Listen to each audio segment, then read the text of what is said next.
Hey guys, it's Timmy, and this is Wrestling Unlimited as we are here on yet another Monday night to talk about Monday Night Raw. You got me, you got Luke. I thought it was I wouldn't say great episode of Raw, but I thought it was a pretty good episode of Monday Night Raw. But Luke, how you doing? We haven't seen you since Friday. Hey, what's up, guys? Hope you're having a good Monday. I thought Monday Night Raw was all right. Wasn't the best Raw. I mean, I've seen better Raws, but I just felt like tonight was just like an average Monday Night Raw. I could see where you could call it average. Yeah, I could see that for sure. I mean, Yet, go for it. yet there's a lot of like questions to be asked as well. Like with the United States Championship, there's a lot of guys being put at Seth against Seth Rollins now. Right. Because we've got now, I mean, I didn't expect his next challenger to be Mustafa Ali. That one took me for a loop. But I will say, and we'll talk about it here in just a moment, I do like when they start Raw like the way they started it tonight, and it catches me off guard in like the middle of something. And I'm like, oh, whoa, this is different. Okay, this is it. Yep. So I do appreciate that they only do it sporadically. Like they don't just do it all the time, but they do it enough to where you're like, oh, I know where this is going, but I like it because it's different than the norm. And we'll get into all Yeah, that. Go for it. I definitely like that too. It was like Lashley just went out there before Raw even started to cut a promo. Then they started like, well, you can tell that they started like right in the middle of his promo. Right. It was basically, oh, he was told, you got 3 minutes before we go live. And he says, screw your 3 minutes. I'm calling out Brock now. But with that, before we talk about Raw, I got to get through the little housekeeping here. I want to say thank you if you're watching live, twitch.tv/PW Unlimited, or if you're watching or listening later, podcast services all around the globe like Stitcher, Spotify, Google Pod, Apple Pod, Anchor, iHeartRadio, so much more. Or if you're watching later, youtube.com/PW Unlimited. Also, I want to check something on YouTube that's new. I think if you go to the search and you just type in Pro Wrestling Unlimited in the YouTube search. Yeah, it just automatically should take you to the channel now. YouTube's added the whole @ So now you can just do youtube.com/@ Pro Wrestling Unlimited. I couldn't get PW Unlimited because apparently there's another channel that's got no videos and 1 subscriber that's got PW Unlimited. But for some reason, I couldn't get that like we have for every other social media platform. But if you're watching live on Twitch, you can help us out a couple of different ways. You can either help us out by hitting that donate button down below or by donating Twitch bits in the live chat. Also, remember, you can help us out by subscribing to the channel one of 2 different ways. You can either subscribe with a tiered subscription or you can subscribe with Amazon Prime. You could be just like, and where is it? Esports Gaming Rules 316. Who subscribed for 6 months at Tier 1. That November 5th, 2022 will be an interesting day in pro wrestling, so get ready, New Japan and WWE fans. Yes, November 5th will be the Crown Jewel show, and New Japan has a show that day as well. Thank you for that subscription. But remember, if you've got Amazon Prime, or at least access to Amazon Prime, you can get a Prime Gaming subscription. You take that Amazon Prime account, you take that Twitch account, you link them together, bada bing, bada boom. Your Prime Gaming. Prime Gaming gives you a lot of cool things like free games, free stuff for games, and they always give you 1 free subscription to any Twitch channel you want to subscribe to throughout the month.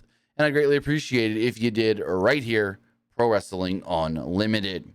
Another way you can support us is over on YouTube by hitting the join button and becoming a channel member. Also, remember, head over to the Epic. Whoop, I clicked the wrong button there. Whoopsie. Head over to the Epic Games Store. Head over to the Epic Games Store and buy something.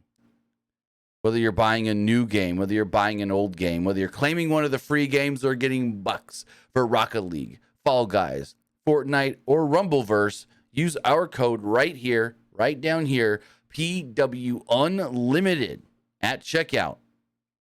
And you could be supporting us for no extra cost. Doesn't cost you anything extra if you're already spending money on the Epic Games Store or in the launchers on your PlayStation, Nintendo Switch, or your Xbox for Fortnite, Rumbleverse, and I don't think they've still added it to console for Fall Guys, but Rocket League as well.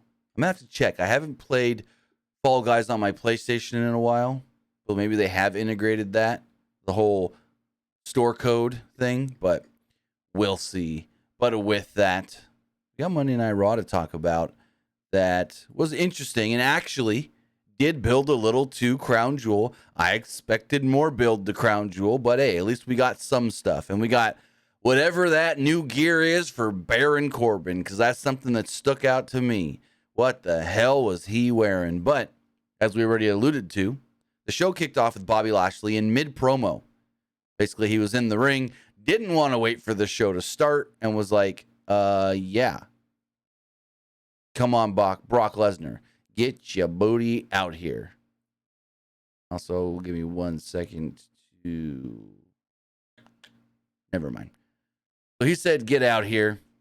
And Lesnar came out wearing his jeans, his black vest over his shirt, and cowboy hat.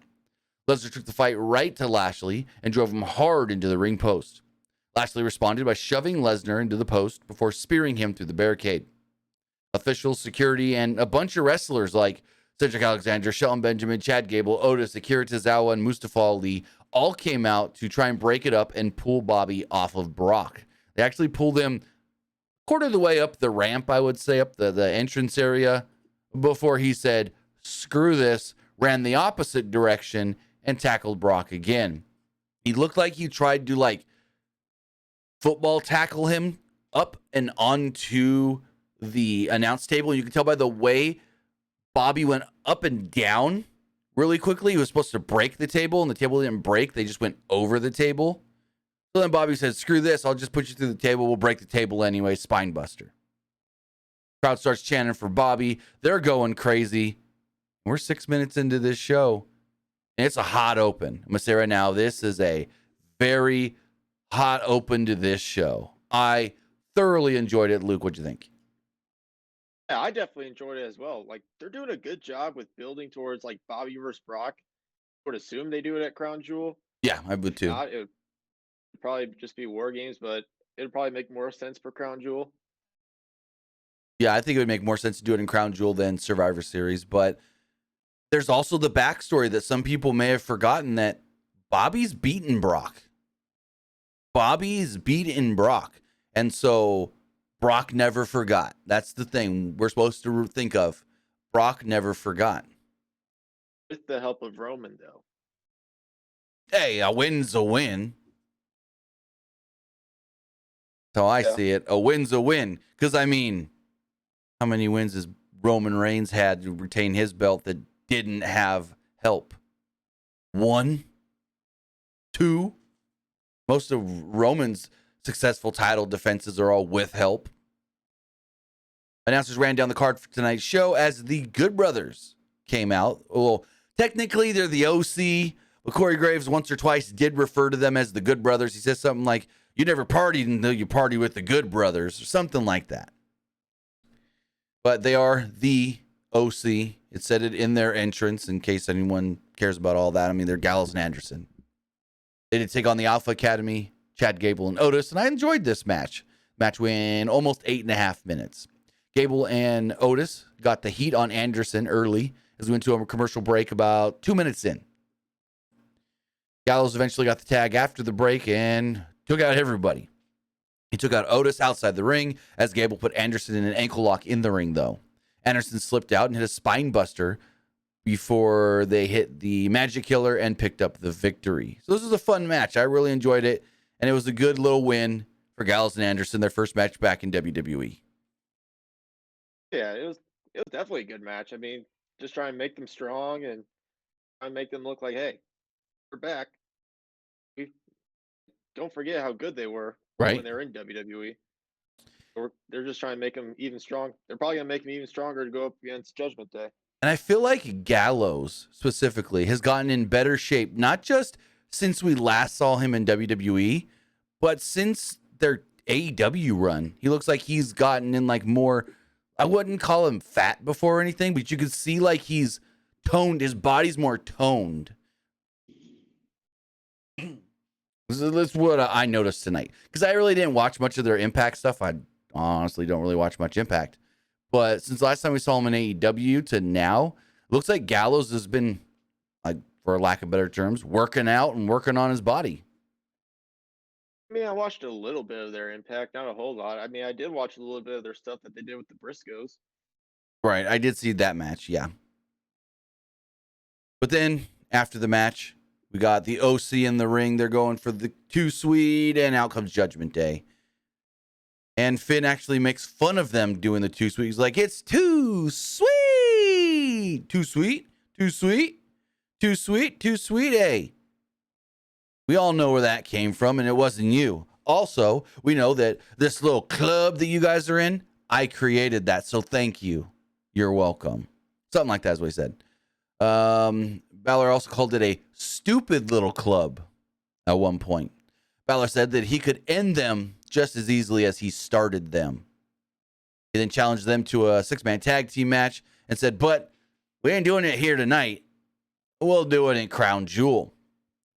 Styles then goes, hey, this is Monday Night Raw. Why do so many people do this? They want to come to Monday Night Raw, but they don't want to fight on Monday Night Raw. Why wait? And they're like, no. We'll do this, but we'll do it at Crown Jewel. And like, oh, here's waiting for your mother's permission. Speaking of Rhea Ripley. Dominic then grabbed the mic and told them to shut up. And he'll send them away, just like he sent his dad to SmackDown. Styles called Dominic a little punk and challenged him to a match later on tonight. Well, technically, he challenged him to a match now. Dominic said he wasn't ready. He said, I got to get ready. And AJ's like, all right, well, get ready. I'm going to beat your ass.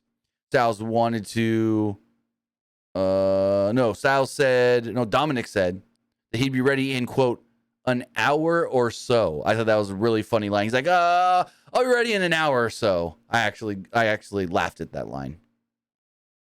I thought that was funny too. And the line where he said, like, do you have to ask for your, like, mother's permission first? Like, really didn't, like, catch my attention because it's a line that I've heard in WWE, like, multiple times in the past. They just, like, remember back when, like, CM Punk was cutting a promo on Triple H, he was like, do you have to ask your, like, wife's permission first? And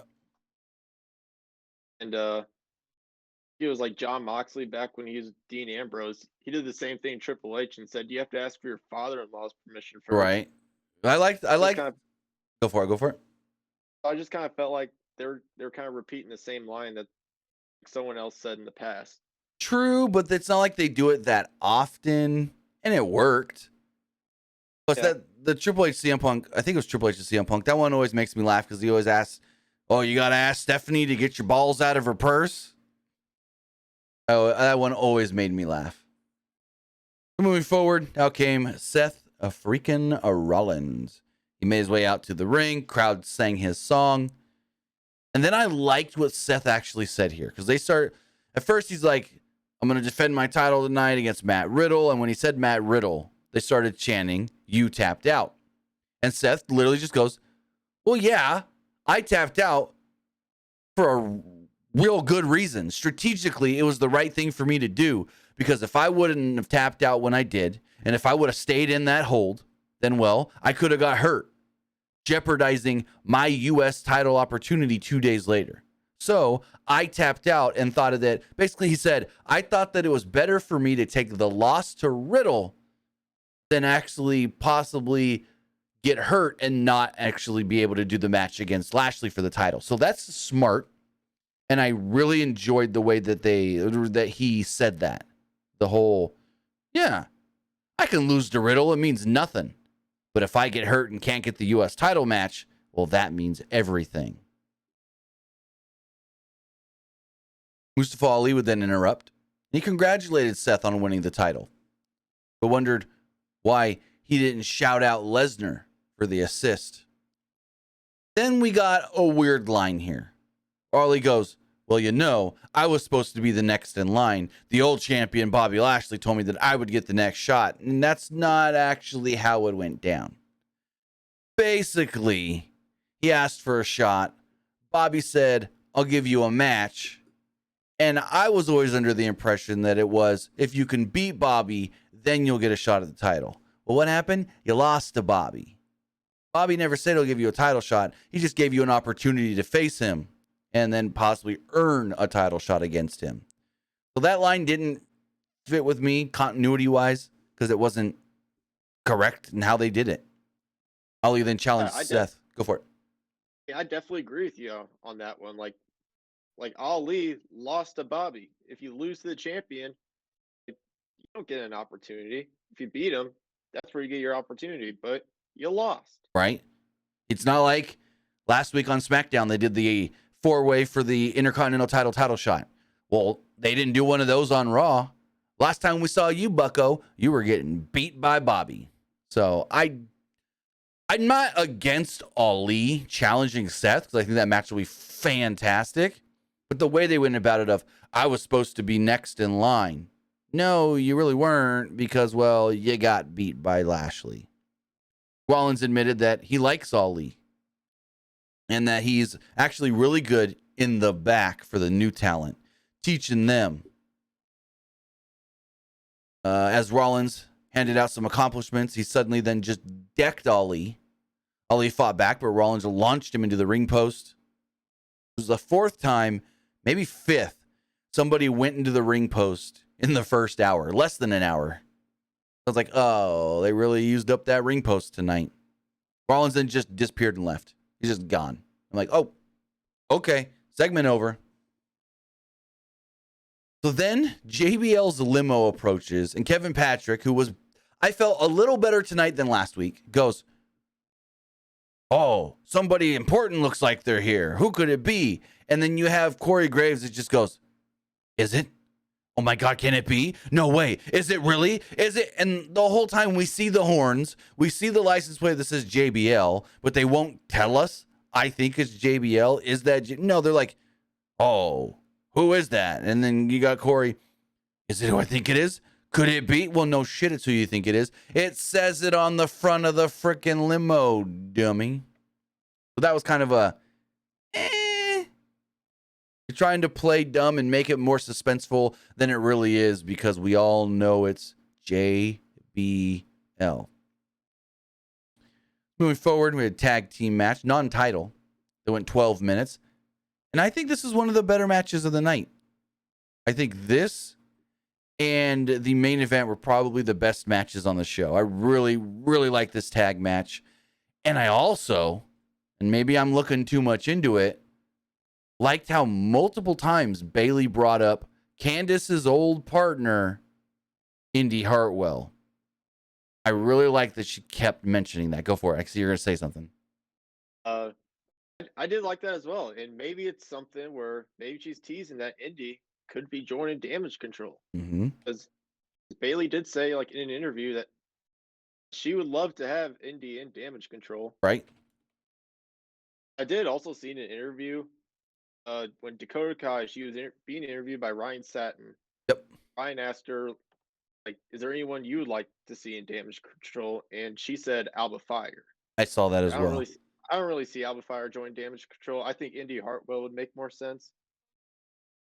I think Alba Fire would fit, but I see her more as a they put her by herself kind of person. Yeah, I definitely agree with that. So early on in this match, that went 12 minutes. It was Dakota Kai and Io Sky against the Raw Women's Champion Bianca Belair and Candice LeRae. LeRae took out Sky with a dive, and Belair had Kai in position for a glam slam, but instead of hitting the move, she dumped Kai out of the ring. This then led to a commercial break. Sky then hit Belair with a springboard dropkick during the break to take control. Kai held Belair's braid, preventing her from making the tag, but Belair fought her off and tagged out to LeRae. LeRae hammered away on both opponents and stepped off Kai's back to give Sky a senton. I also liked on commentary how Bayley was like, because last week they tried to play up that there's history between Candice and Bayley. So Bayley tried to tell us about that history. She goes, Candice is a 20-year veteran. She's been doing this for 20 years. I've been doing it for 15. Io's been doing it for 15. Dakota's been doing it for 15. But I watched, she said, before I started doing this, I was watching Candice LeRae. We've even tagged before on the Independents. But then Candice comes to Raw, and I don't get as much as a text message, if at all, not just say, hey, I'm coming and I'm going to be on Raw with you. And Bayley took that personal, saying, yes, maybe we weren't as close in WWE, but before we were both in WWE, we were pretty close. And now she doesn't care about me. So Bayley is taking things personal with Candice. That I like that they described that and had Bayley actually talk about that, because last week they kept saying it on commentary and we're like, really? They what? They have history where? So going forward, the heels used the numbers advantage to take control until Belair made the hot tag. Belair and LeRae gave Sky a combo vertical suplex missile drop kick, and Sky landed awkwardly though, and they kind of played it up like she may have been hurt, but I don't think she was. The teams traded moves until Bayley decided to get a kendo stick.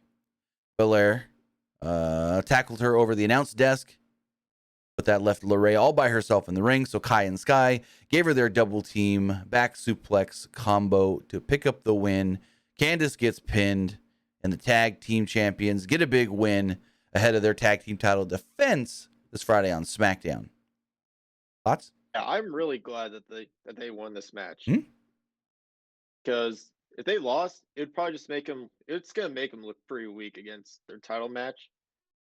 But another reason why you could say that they could win is because, I mean, Bianca's team could win because Bianca's like the world champion. So you always want to make your world champion look strong no matter Right. what. But in this case, I'm glad that Damage Control won. Yeah, me too. And I like the way that they used Bayley to distract Bianca enough to kind of take her out, and then they double team Candice. Also, yes, go for it. Here's what I think could happen. I think they're probably going to lead this to another War Games match. Maybe we see Bayley and Bianca again, where Bayley gets another shot at the women's title. Right. That's what I think will happen. And maybe that could also introduce Dee Hartwell as new leader of Damage Control. Well, they did ask Bayley on commentary. They said it in a weird way, but they basically asked Bayley on commentary, do you still have how did they say? I don't remember exactly how they said it. Bayley even made fun of the way Kevin Patrick said it, but they were like, do you still have, what the fuck is it? Desire to go after the women's championship and try to take that title from Bianca, even though you lost at Extreme Rules. And Bayley's like, well, yeah, of course I want to challenge and win the belt. So they kind of played up that Bayley still is going to go after Bianca, and it may not be over. He did some NXT plugs for tomorrow night. Cora Jade then approached Damage Control and wanted to talk to Rhea Ripley. Jade wanted to know if Ripley would be Roxanne Perez's opponent tomorrow on the show because she has to take on Raquel. And Rhea goes, oh, so I have to fight your old partner, who's technically fighting my old partner. Okay, let's do it. Ripley said that she would gladly take on Roxanne Perez tomorrow night. And also, we praised Roxanne Perez last Friday on SmackDown. Well, apparently, Triple H and others also have been praising her for her performance on SmackDown, which is cool to hear. Yeah, I think Roxanne Perez is like absolutely great in the ring. She's gonna get better. I mean, she's like, was she 22 or 21? She'll be 21 next month, I believe, what we looked up. Yeah. Also, I got this really mixed up on Friday because I was thinking like pick your poison was like each person picks someone and they like fight each other. Yeah, I got pretty confused about that. I don't know why, but that's why I was thinking like Bayley versus Raquel because like Roxanne like rejected Bayley. Oh no, they honestly they could have done. I thought it could have been Bayley as well, because you can do the whole, hey Bayley, she disrespected you last Friday. You want to fight her now? Well, they could have done Bayley, yeah. But they went the route where like Cora just wants to find like the most dominant, like the most dangerous women on Raw, and why not have it be Rhea Ripley? But I also do like the whole backstory of, well, you picked Raquel, so I'm going to pick Raquel's former best friend. So I did like that. It's all tied together, and hopefully we get a little more of that tomorrow on the show. The question is here, do they have Cora beat Raquel, or who's going to lose in this That's match? what I've been trying to think about. Who wins and who loses? Do they both lose to the main roster wrestlers? Just one win? I can see Cora lose. I think what happens is whoever's winning at the pay-per-view loses tomorrow and the other one wins. So if maybe Cora's winning at Halloween Havoc, she loses to Raquel, but somehow Roxanne slips a victory out from behind, like she gets a roll-up victory or some kind of, oh my God, you just beat Rhea Ripley kind of victory out of nowhere. Here's what I think could happen. So maybe during Cora versus Raquel, like while they're fighting, maybe Damage Control comes out, tries to distract Raquel, then Shotzi comes out to fight off Damage Control, then while Raquel's distracted, Cora does like a sneak pin, then boom, Cora wins. I can see that. I could definitely see that happening. Yeah. And maybe in Roxanne, she's probably just they'll probably just have her lose to Rhea. Most likely. As we move forward, out came WWE Hall of Famer John Bradshaw Layfield. He had to show us that he can do his dance without tripping, so he did his little Jimmy shake, whatever you want to call it. Comes down to the ring. He says he has a huge announcement. He said, before I get to the announcement, though, I want to apologize that I have to make this announcement in Oklahoma because Texas is just right down there. We're so close to it. He then also brought up how the Texas Longhorns destroyed the Oklahoma Sooners in the Red River Wave. He then said, since Rey Mysterio is gone from Raw and now on Friday Night SmackDown, a trade has been made. He said the deadbeat dad is no longer here, and you guys are basically getting Babe Ruth. JBL will then introduce Raw's newest addition, Baron Corbin. Not King Corbin, not Happy Corbin, but Baron Corbin. Just Baron. So JBL put him over, said that he wanted competition, and they gave him a former world champion to face tonight in Dolph Ziggler. JBL claimed that Ziggler didn't, quote, steal the show, but has been stealing people's money for the past 15 years, being lazy here in WWE and doing nothing of note. He said that Corbin would succeed in any era and said that Baron Corbin is the modern-day wrestling god. Ziggler then interrupted, got in the ring, and the match started. JBL was good here, but what the hell was Baron Corbin wearing? What the hell was that outfit? Like, huh? Oh my God. It just didn't look good. I'm going to see if I can pull up a picture of it here, because boy, howdy. I got really confused about what the heck he was wearing. It was a weird type of gear. I think I got it right here. Hold on. Like, I've never seen Corbin wear gear like this before. And hold on, let's see. I think I have it here. Straight from WWE.com. Yeah, so let's pull this up right here on the screen. We've got boom, boom, boom. Why is this not wanting to switch screens?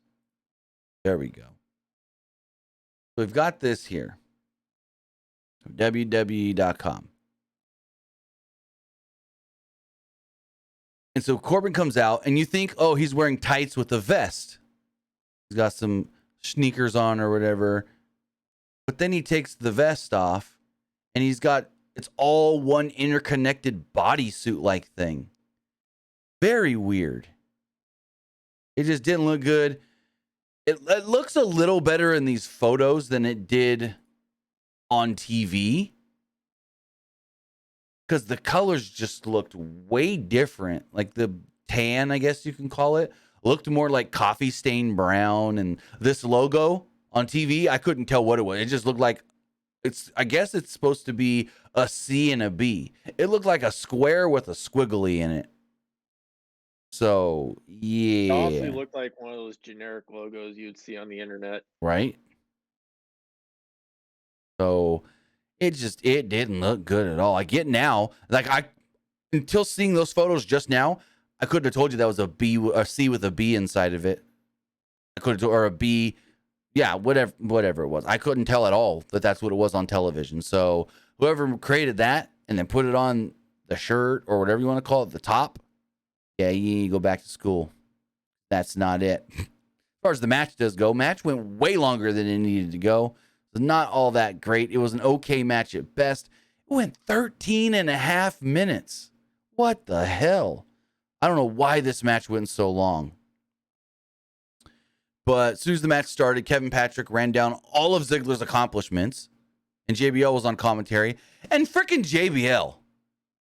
Every time Kevin Patrick would say something, he'd go, what do you mean, Shamrock? Oh, Shamrock? What Shamrock? Like, god damn. Can he be anymore?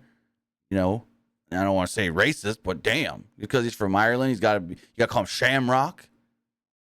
Same guy that kicked the Miz out of the locker room back in the day. But anyways, Ziggler got a near fall early on, and Patrick thought that was it. The match is over already, but it wasn't. Corbin then came back with a big clothesline, which impressed JBL. And JBL kept saying how he's been working with Baron. He's been training Baron. He's been getting Baron ready for this. And so when he does the clothesline, Corey Graves is like, oh, that's like your old clothesline from hell. Has he adopted that from you? And then we went to a commercial break right after Ziggler got chucked into the steps. Coming back, there were some bum-ass Corbin chants. Ziggler came back with a clothesline, a punch in the corner, a neck breaker, and an elbow drop for a 2. Corbin followed this up with a fall-away slam that, again, very, very much popped JBL. JBL was like, oh, yeah, fall-away slam. Ziggler countered an end of days into a famouser and got a near fall off of it, but then Corbin hit the deep 6 moments later for a 2. Ziggler hit a drop kick and a zigzag for a near fall. Corbin then blocked a super kick attempt, hit the end of days, and pinned Ziggler to pick up the victory. As we saw in those photos, JBL then jumped in the ring, raised Corbin's hand, and there we go. Crowd really didn't care much for this match other than the bum-ass Corbin chants and the one time they thought Ziggler was going to win. And yeah, I didn't really care for it. I think it went way longer than it needed to. This match would have been better. Cut this match in half. Give it like 6-7 minutes. This did not need to go, 13 and a half minutes. Yeah, I didn't really care for this match at all. I mean, I don't really mind JBL like being like the manager to Baron Corbin. I thought Baron Corbin was all right with his lone wolf gimmick, but I don't really care for this gimmick that much. But Well, the big see where question, this goes. right? And the big question is, what is this gimmick? Is he going to end up being a money guy like JBL, where he's all about the stock markets, and that's what JBL's actually been training him to be good in the stock markets and all that kind of stuff? Or has JBL been training him to wrestle better? Is he going to become a better wrestler? Is he never going to speak? Is he just going to have JBL speak for him? How often is JBL going to be there? A lot of questions to be answered. Also, I think I skipped over the first of many Miz segments earlier.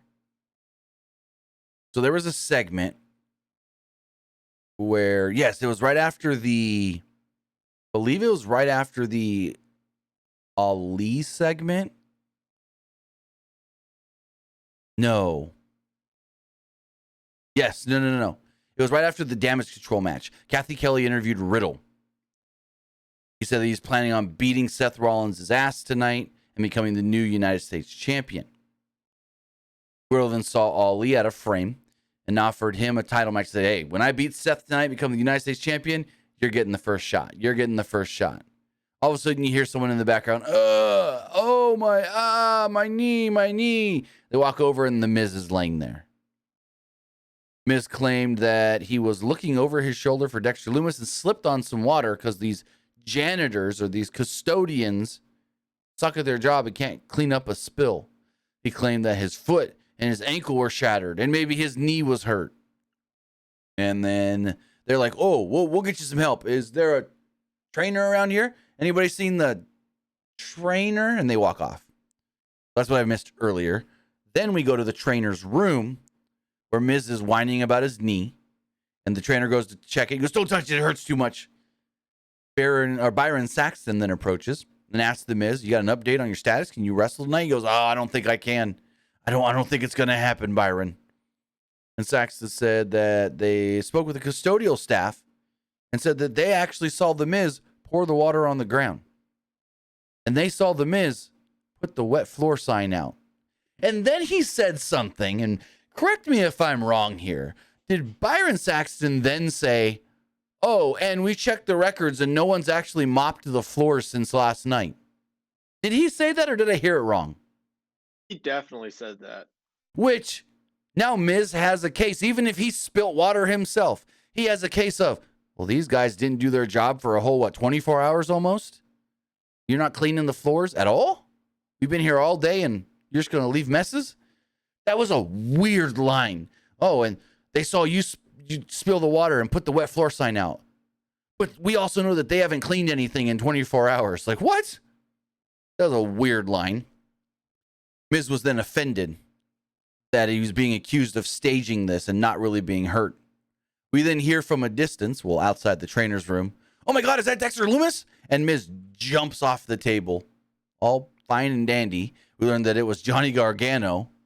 And Byron Saxton looks at Miz and goes, oh, good to see you recovered so quickly, Miz. Guess you could fight Dexter after all. It was all right. It was kind of funny, but nothing special.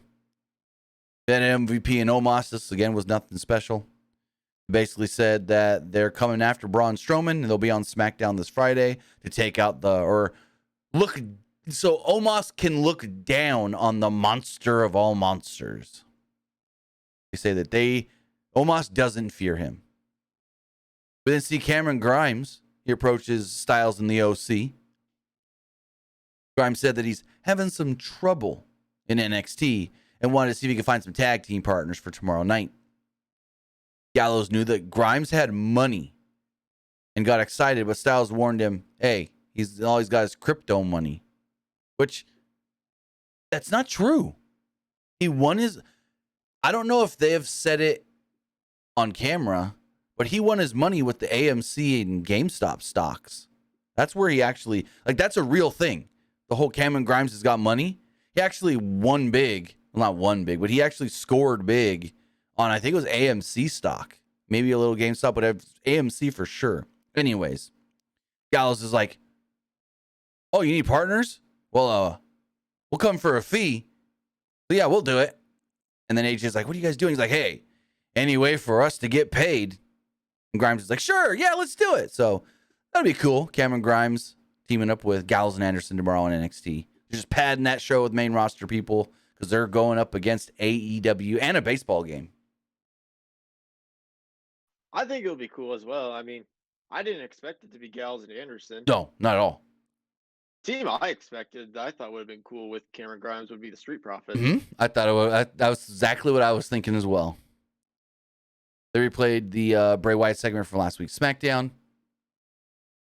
They then plugged Crown Jewel. And then we go into the third hour. 14 and a half minutes. Dominic Mysterio against AJ Styles. Judgment Day was at ringside. The OC was at ringside. It was a pretty good match. Styles beat up Dom early on until Ripley dared Styles to hit her. Styles wanted to do it and then told the referee, quote, this chick needs to be blasted. I'm like, oh, people are going to take that the wrong way. This distraction allowed Dom, though, to hit a dive and take out Styles. And then he came back with a springboard forearm to the outside, which led to a commercial break. Later on in the match, there was another distraction of the referee by Rhea Ripley. Where Ripley tried to rip Styles off the top turnbuckle, and Dom followed it later up with a Three Amigos and got a 2 off of it. Styles came back with a pump handle gut buster and a 2 before Dom hit a tornado DDT for a 2 of his own. Styles then ducked a 619 attempt and applied a calf crusher, but Dom got to the ropes to break the hold. There was an argument between the two teams that broke out, and the ref was distracted yet again, which allowed Rhea Ripley to hold Styles' leg, and then Dom caught Styles with the schoolboy roll-up and pinned him 1, 2, 3. Styles was super shocked as Judgment Day celebrated on the stage that they had just beat AJ. So there you go. Since Saturday says, biggest victory of Dominic Mysterio's career, beating AJ. No. This kid is a former tag team champion. That's the biggest win of his career. That's what I would say, at least. And like this win against AJ, it's not like he knocked him out to pin him or made him tap out. He just did like a distraction pin to pick up the win. Right. Gargano offered some advice to fellow Cleveland native The Miz. Gargano suggested that he tell the truth tonight. Miz said that the truth wasn't that he's been the truth was that he's been victimized by a crazy stalker, and he'd be banned after tonight. Miz said that he might go after Gargano next. Gargano was fine with that and told The Miz, "Hey, I warned you about Dexter." The match actually never happened. Excuse me. The Miz would actually attack Dexter Lumis from behind with a chair during his entrance and laid him out with a skull-crushing finale. Miz then left as many officials were checking on Lumis. So the match didn't happen. This bullshit is still getting dragged on. I wonder what Gargano means by like the truth. Probably like don't try to run from the match. Just do it. I don't know. I thought that was a weird line. Just tell the truth. No, but like even before the match, he's like, "Oh, why Dexter's doing this? I have to tell the truth. What's the worst that could happen?" Okay, well then why won't he tell us? Why you know why Dexter's doing it? Well, I don't know why Dexter's doing it. So come on, Johnny, give me a little insight. Where's your inside knowledge, whatnot? Your daughter, your son-in-law tell you why he's going after frickin' The Miz? Do you know what I think could happen? Like, reason could be maybe like Johnny's telling Dexter to do this, like as a way to get Ciampa back. Maybe. We haven't seen Ciampa in a while. Ciampa in a while. Yeah. The Damage Control did a backstage interview. They said Bliss and Asuka were gone because of them, and they would successfully defend their tag titles on SmackDown over Raquel Rodriguez and Shotzi. Bayley then warned Belair that she would take control next week. Now, they're announced for a match. It's non-title, right? Which match? Bayley and Bianca next week. I have no clue. I don't remember it saying that it was on. Hold on, I'm gonna double check right here. I don't remember them saying that it was a title match. Let's see. Yeah, non-title. Got it right here on WWE's Twitter. It just says Bianca Belair versus Bayley. Doesn't say the title's on the line. So then we got the return of Elias. And I like Elias, but he just looks weird without the beard long. Without the beard long, his head actually looks almost, and maybe I'm in the minority here, a little small for his, big, ripped, bulky body. Like, it just looks. His beard looked all right. Well, his beard's usually like way longer when he's Elias. I'm not saying it looked bad. It's not the look we're used to for that character. So it just looked off to me. But Elias said that his younger brother's career was tragically cut short, but the show must go on and he's back. He wanted to do something different and play something on the keyboard, but then he was interrupted by Riddle. Riddle entered with some bongos. Riddle said he was a huge fan of Elias and also got really zeked up when Ezekiel was around. Riddle asked Elias if he wanted to hit his bong and had the crowd sing Walk with Elias. Elias appreciated all the kindness and suggested that Riddle just take a seat for this one performance because Riddle had a big matchup coming, and Elias had a special song ready for the city or the state of Oklahoma. He promised Riddle that they would play together one day, though. Riddle was very happy. Elias then began to play the keyboard, and out would come Seth Rollins. Then we got a almost 15-minute match. It was Seth Rollins versus Matt Riddle for the U.S. title. I really like this match. I thought this was the best match of the night. This match was great. I mean, it's Seth and Riddle. What do you expect? It's always going to be at least a 4-star match for the most part. So early on, Rollins shoves Elias at ringside. Elias sticks around, and Corey Graves kept asking, why is Elias still here? Elias can't be here. What is Elias doing out here? Elias doesn't have a manager's license. He's not allowed out here. And Kevin Patrick goes, well, Elias was in the last segment and just never left. So it's not like he's out here for one specific person. And I'm like, yeah, I guess that makes sense. He's not managing anybody. So Riddle was amused by all of this with Rollins and Elias at ringside, and then really didn't do much with it because Rollins took control pretty early. He hit him with a double foot stomp and got a 2 off it before we went to commercial break. Riddle then made a comeback after and hit a floating bro for a 2. Rollins applied a cradle for a 2, and Riddle responded with a knee strike and a bro Derek for a 2. Rollins then hit a reverse superplex into a reverse DDT for a near fall. Rollins came off the top, but Riddle caught him in the triangle choke. Same choke he won with at Extreme Rules. Rollins then powerbombed Riddle, held on. Rollins tried a buckle bomb, but Riddle still held on. Rollins then hit a sit-out powerbomb, but Riddle kicked out of the pin and cinched in the hold even harder before Rollins finally got to the ropes to break the hold. Rollins then rolled out of the ring to regroup and told Elias as the referee's looking right at him, hit me. Hey, come on, hit me. Hit me. Basically saying I need to get DQ'd. I don't want to do this match anymore. Elias wouldn't do it, so Seth super kicked him. Riddle then gave Rollins a penalty kick and a draping DDT. Riddle then went for an RKO, but Rollins pushed him into Elias, who entered the ring at that moment. Riddle then fell. Rollins hit the curb stomp, and he pinned him. Rollins then ran over and also hit the curb stomp on Elias. I liked the match itself, but just a little too much Elias there at the end. Like you were saying, they kind of told us multiple different people that's going to go for Seth in the U.S. title. One is Elias, and then another is going to be Ali because Ali came back out and attacked Seth from behind. Yeah, and what about Matt Riddle? Do you think Matt Riddle's going to be done going after Seth? For a little bit, at least I think for a little bit. I think we've gotten the 3 matches. I don't think we need more Matt and Seth right now. Yeah, so now it's just going to be like, well, who's truly going to be next in line for the title? Going to be Ali, Elias, or do they do triple threat? Ali. I think you go Ali next.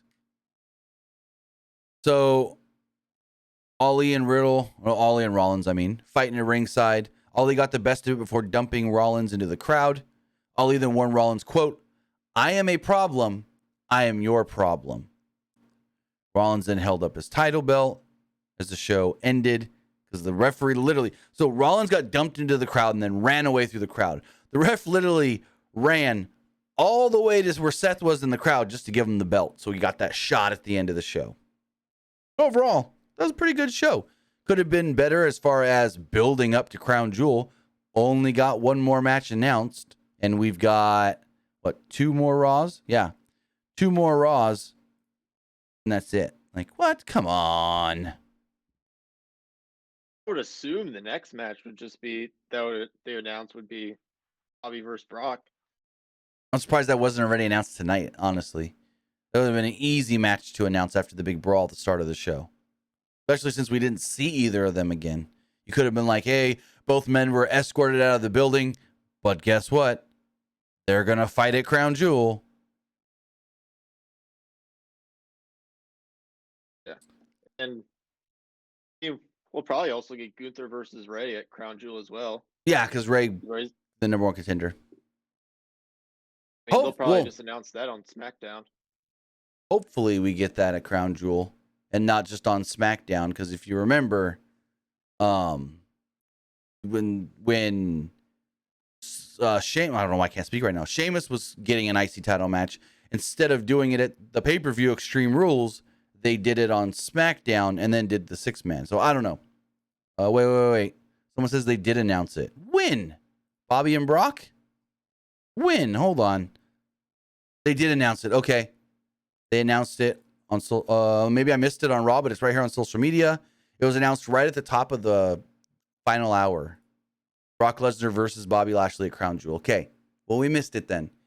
We're not all perfect. We miss it sometimes. We all miss things. But with that was Monday Night Raw, and that's everything that we've got to say about it. So now we want to hear what you guys have to say about Raw. Remember, you guys can be part of the show by texting in to 510-906-1341. That's 510-906-1341. Before we get into that, we got to check the text messages. No, the polls. I don't know why I said text messages. Polls first. Let's pull up the Twitch poll. 88% of you on Twitch liked the show. 13% thought it was just all right. And 0% didn't like it. So everyone at least liked it somewhat. As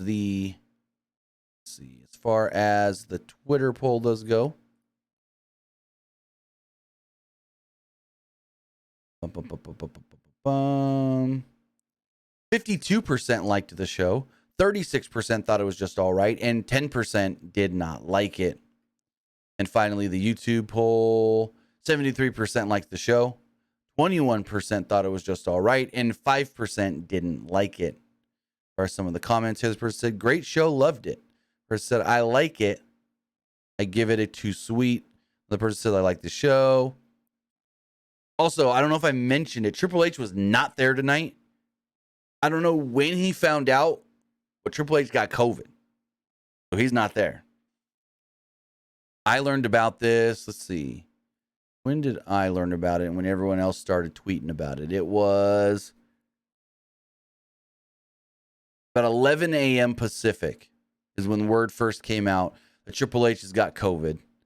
We don't know when he found out. We don't know if he knew before flying to OKC. We don't know if he found out before going to the arena tonight. We don't know where he was, but Road Dogg was reportedly in charge. Basically, he was in the Triple H final say role tonight. Like Triple H was probably remotely, in charge and in contact. But as far as who was in charge at the building, it was Road Dogg.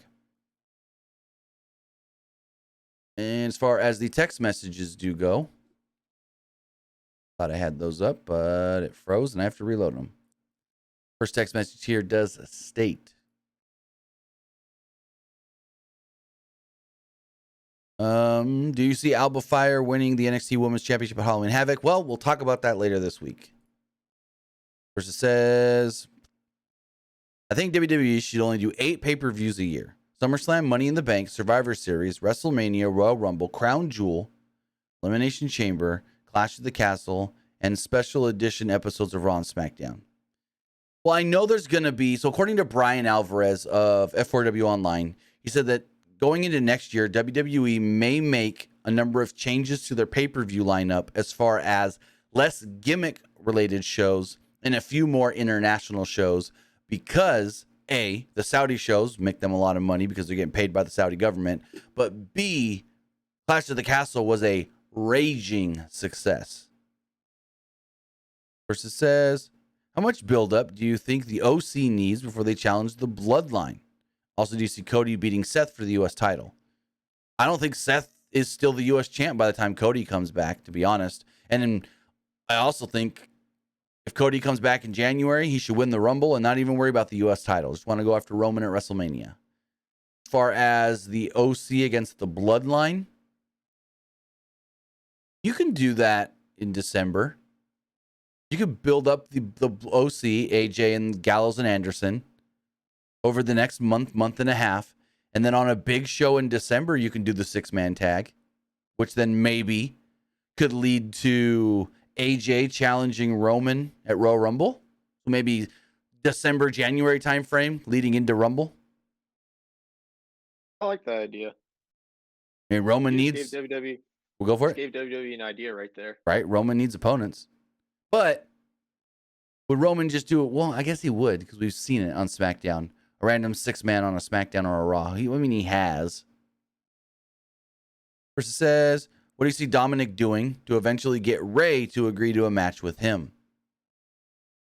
I mean, the first thing that comes to my mind is threaten to hurt his own sister. Or threaten to, I got it. Threaten to allow Rhea to attack his sister. He'd be like, hey, you don't want to fight me? Well, I'll let Rhea go fight my little... I can't remember her name all of a sudden for some reason. But I'll go let Rhea have some fun with... What's her freaking name again? I know their mom... I know Ray's wife is Angie. Aaliyah. Aaliyah, that's her name. He's like, I'll let her go have some fun with Aaliyah. And then Ray's like, no, don't, I'll fight you then. I don't know. Just a thought. This person says, do you think Carl Anderson will work 1 or 2 shows on November 5th? Oh, you're talking about how there's a New Japan show and there's a WWE show. Well, he can't work both. One show's in Japan and one show's in Saudi Arabia. He's on the New Japan show, right? I want to say he's scheduled to defend. He's defending the title against Hikuleo, right? I'm pulling up the schedule right now. November 5th from Osaka. Like, he can't do both. Like, that's legitimately, yeah. He'll be working the New Japan show against. He's defending the never openweight title against Hikuleo. So wait, but the OC is supposed to challenge Judgment Day. How does that work? How does that work? Do they pull Anderson from the New Japan show? They would have to. Because at first I'm thinking, well, he does New Japan because that was announced first. But then I go, no. You're signed to WWE. That's precedent. That takes precedence. Ooh, that's a tough one. They would have to do the match before Crown Jewel. Well, no, because they made a point tonight with Finn to say, we challenge you guys to a match at Crown Jewel. But he was very vague in that. He said, we challenge you guys. I don't know if that's just going to be, that's the 6-man, or if maybe it's just Finn and AJ. I would assume it's the 6-man. You don't bring Gallows and Anderson back and immediately just put them at ringside for the big match. No, you do the 6-man. I don't know. That's a tough one, actually. I would assume he gets pulled from the New Japan show. They probably just do it either before or after. Because let me see. New Japan's also got a show in Osaka. Same building 2 days before. Could they do it? No. Because the big show is that. I don't know. That's going to be an interesting one to see where that goes. I'll just say this right now. Carl Anderson's going to be busy for a while because if WWE allowed him to work New Japan till Wrestle Kingdom, he's going to be busy for a while flopping WWE New Japan. Right. It just depends on how much New Japan he's going to do. But again, I don't know. I'm kind of like at a loss here of what I think they're going to do. I would. My gut's telling me WWE's got the call here and they're going to pull him from the New Japan show. And this person here, the good question, says, what female member do the OC get to help against Rhea? Dana Brooke? We know that the OC used to do skits back in the day with Dana Brooke. Just thought. Maybe Raquel? Maybe somehow they get Raquel from SmackDown to help them with the OC? Maybe that's first seeds are planted tomorrow on NXT. Another thought they could do, maybe they bring back Nia Jax because didn't she do some stuff with the Good Brothers? Some skits back in the day? Maybe, not that I'm recalling off the top of my head, but probably. I think they did like some comedy skits together. Also, Ace Run This says WWE can find a replacement for him at Crown Jewel. No, they can't. It's either both Gallows and Anderson with AJ or neither of them. Like you can't bring him back just to be like, oh, we're going to replace him. No. But that's going to be an interesting one to see how WWE and New Japan handle that, because he was announced, I want to say, before they came back to WWE. No, it was the same day, I think. Last Monday, they announced that card. So he re-debuted for WWE, and then that night they announced, day, by the way, or morning in Japan, day, whatever. They then announced, oh, there's the card. Carl Anderson versus Hikuleo. So, yeah, I don't know what to think on that one. But with that, guys, that's going to wrap everything up. That's going to do it. That's all we've got for you guys tonight. I want to say thank you for joining us here. Twitch.tv/PW Unlimited if you're watching live, or if you're watching or listening later, whether that's YouTube.com/Pro Wrestling Unlimited, or podcast services all around the globe like Stitcher, Spotify, Google Pod, Apple Pod, Anchor, iHeartRadio, and so much more. I've seen a couple people in the chat ask tomorrow. We will be live tomorrow. Some said, are you going to review both shows, NXT and AEW? What I'm thinking is I'm going to watch both, but pay more attention to the AEW show. So that's going to be like the focus. And then maybe, I don't know what Luke's plan is for both shows, but maybe quickly talk about what happens on NXT, but not do a full rundown of it. So we'll see. We'll play it by ear. It just depends on if there's anything really noteworthy to talk about on NXT. I mean, it is, oh, crap. Halloween Havoc is Saturday, right? Yes. I might have to do my Halloween Havoc review Sunday morning, because my son's got a football game Saturday night that I have to be at. All right, we're going to play that one by ear. I just realized that those, because he's usually got all day games, but it's the first time they're doing a night game. And I have to be there to shoot footage for the team. Well, we'll play that by ear, but we'll probably do our Halloween Havoc review Sunday morning. We'll figure it all out. We got predictions coming out for Halloween Havoc later this week as well.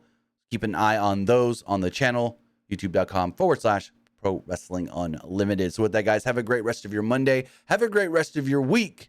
We'll see you back here tomorrow night for AEW, as they're calling it Tuesday. No, they're calling it Title Tuesday Dynamite, because there's 4 belts on the line. And maybe we'll talk a little NXT as well. So with that, guys, have a great night. We'll see you next time. Have a good one, guys.